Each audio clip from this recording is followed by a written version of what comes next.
दिलबा हमारा तोरी के ये छौरी तू ता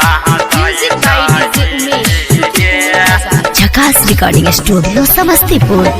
हम नहीं जानल योग्य छोड़ देभी ऐसा दर्द तू दई देभी दीवाना बना के पागल बना के करिया छौरा के संग में खुश छही। दिलबा हमारा तोड़ के गे छौरी तू ता हंसई छही गे। दिलबा हमारा तोड़ के गे छौरी तू ता हंसई छही गे।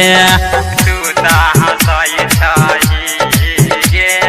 डीजे उमेश दिलबा हमारा तोरी के ये छौरी तू ता हंसई छही गे। तू ता हंसई छही। भगवान से बेसी मानल योगे जे तू कलही हम दिल योगे। भगवान से बेसी मानल योगे जे तू कलही हम दिल योगे। तैयो भेलही नहीं हमर तोरा एलो न गे सोरम भूला के कौन देश में बसल छही।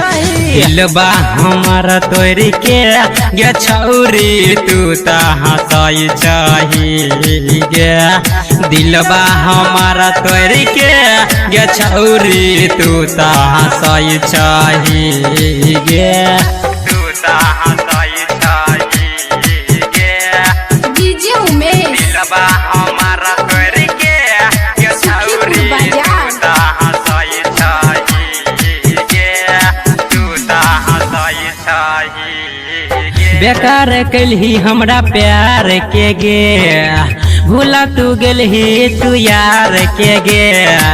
बेकार कलही हमरा प्यार के गे भूला तू गेलही तू यार के गे। गायक बधस के नीतीश मुकेश के मुनि लाल शंकर के साथ आबै छही।